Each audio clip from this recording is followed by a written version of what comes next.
భావితరాలకు ప్రాథమిక విధుల గురించి తెలిపే బాధ్యత మనందరిపై ఉన్నదని, అదేవిధంగా నాడు నేడు పేరుతో నిధుల దుర్వినియోగం వలన గుంటూరు పశ్చిమ నియోజకవర్గంలో 31 స్కూళ్లలో నిరుపయోగంగా ఉన్న ఆర్వో వాటర్ ప్లాంట్ ఏర్పాటుకు కృషి చేయాలని గుంటూరు పశ్చిమ నియోజకవర్గ ఎమ్మెల్యే గళ్ళ మాధవి తెలిపారు. మంగళవారం అసెంబ్లీ బడ్జెట్ సమావేశాల్లో జీవో 117 రద్దుపై జరిగిన చర్చలో ఎమ్మెల్యే గళ్ళ మాధవి ప్రసంగించి జనవరి 6వ తేదీన ప్రాథమిక విధుల దినోత్సవాన్ని అధికారికంగా నిర్వహించేలా ఆదేశాలు ఇవ్వాలని విద్యాశాఖ మంత్రి నారా లోకేష్ ని కోరారు. ప్రాథమిక విధుల దినోత్సవ విషయంలో ఎమ్మెల్యే గళ్ళ మాధవి చేసిన సూచన చాలా విలువైందని, దానిని పరిగణలోకి తీసుకుంటానని మంత్రి నారా లోకేష్ అన్నారు.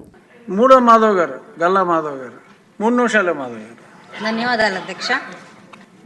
విద్యాశాఖ మంత్రిగా నారా లోకేష్ గారు ఉండడం ఆంధ్రప్రదేశ్ రాష్ట్ర విద్యా వ్యవస్థకు అదృష్టంగా చెప్పవచ్చు అధ్యక్ష. మన విద్యా విధానంలో ఉన్న లోపాలపై దృష్టి పెట్టి అనేక సంస్కరణలు చేపడుతున్నారు అధ్యక్ష. బాధ్యత చేపట్టినప్పటి నుంచి కూడా ఇటు 10వ తరగతి విద్యార్థుల మీద వారి ఉత్తీర్ణత పెంచే ప్రయత్నం చేస్తూ స్పెషల్ క్లాసెస్ను ఏర్పాటు చేయడం, మెగా పేరెంట్ టీచర్ మీటింగ్తో ఒక బాధ్యతాయుతమైన విద్యా విధానాన్ని తీసుకురావడం, ఇప్పుడు జీవో 117 రద్దుతో ఉపాధ్యాయులకు ఊరట చేకూర్చడం, విద్యార్థులకు సన్నబియ్యంతో భోజనం పెట్టబోతున్న లోకేష్ అన్నగారికి విద్యార్థులందరి తరపున శతకోటి ధన్యవాదాలు అధ్యక్ష. గత ప్రభుత్వ విద్యార్థులకు తీరని అన్యాయం చేసింది అధ్యక్ష.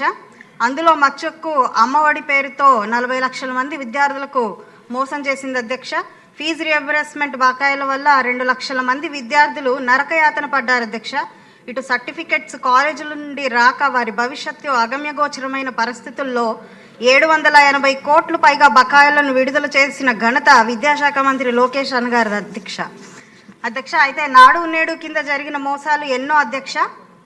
అత్యధిక నిధులు కేటాయించిన పరిస్థితుల్లో కూడా ఈరోజు సరిపోని పరిస్థితి ఏర్పడింది అధ్యక్ష.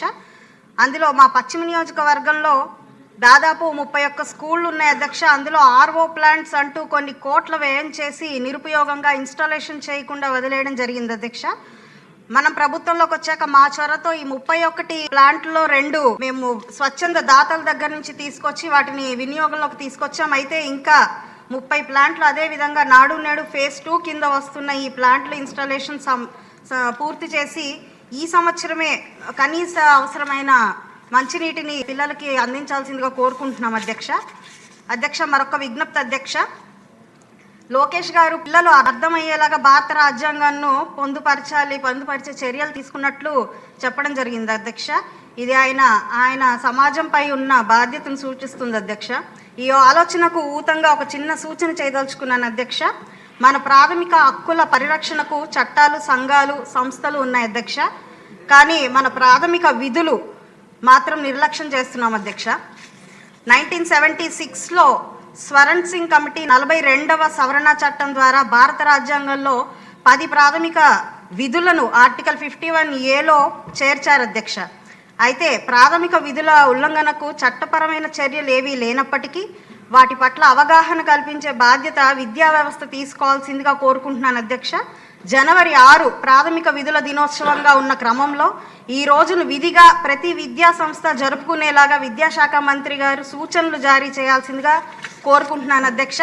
జనవరి 6 ప్రాథమిక విధుల దినోత్సవాన్ని తప్పనిసరి చేస్తే ఆ తర్వాత వచ్చే జనవరి 26 రిపబ్లిక్ డే, మార్చి 8 women's day, August 15 independence day, November 26 constitution డేకి ఒక సరైన విలువ చేకూరుతుందని అభిప్రాయపడుతున్నాను అధ్యక్ష.